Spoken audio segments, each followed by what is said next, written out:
4 types of commitments your relationship needs. Hi friends, welcome to Marriage Realities, a comprehensive relationship channel. Today's video will be talking about the types of commitments your marriage drastically needs. A marriage without commitments is like a building without a foundation.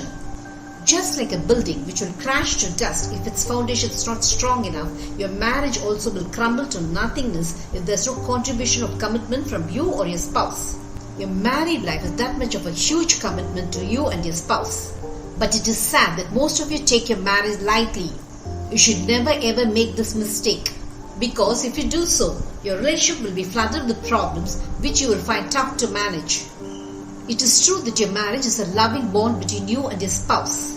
But it is also true that it has lots of commitments attached to it to make it work. When you dodge the commitments you must fulfill in your relationship, you cannot hope for its longevity. You cannot also dodge any of your commitments, it's none of your business. Yes, your relationship will always remain a wholehearted commitment between you and your spouse. You're financially committed towards your family. You're committed towards the well-being of your spouse. You're committed towards your children. You're committed to make your family financially and emotionally secure. Can you see how much your commitment in your relationship is all-encompassing and all-inclusive? Though fulfilling your commitment towards your family might seem overwhelming to you, you must understand that you're being duty-conscious only towards your own family.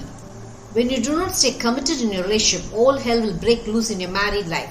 When your spouse is not committed towards you and your children, you will definitely feel completely lost and neglected in your married life.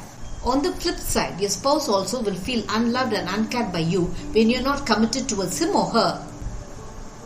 Your spouse will be unable to manage family issues alone without your involvement. You too will find it impossible to manage your family issues without the commitment of your spouse. Shall we now have a look at the type of commitments your marriage needs? The number 1 type of commitments your marriage needs is being financially committed.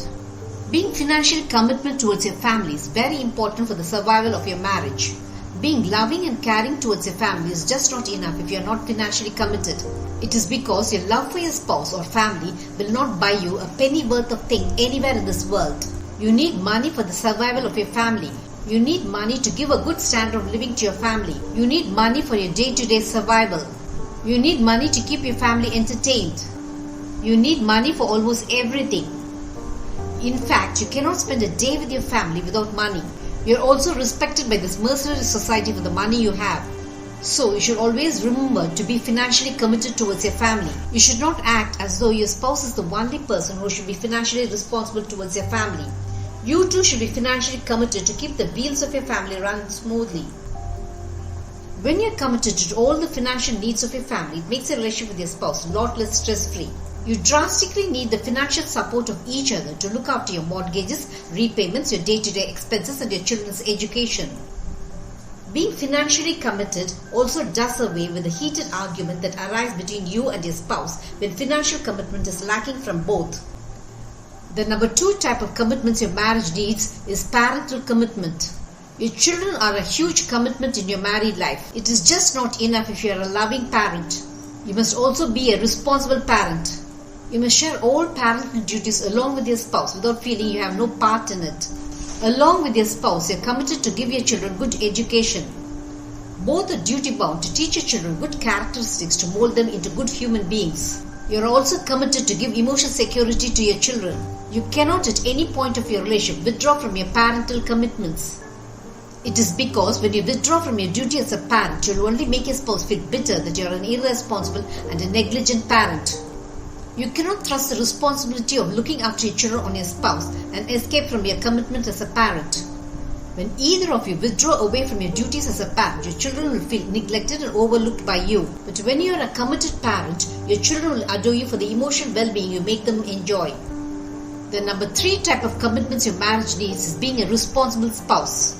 You are absolutely duty-bound towards your spouse. But it is sad that after your marriage, you forget your duties towards your spouse.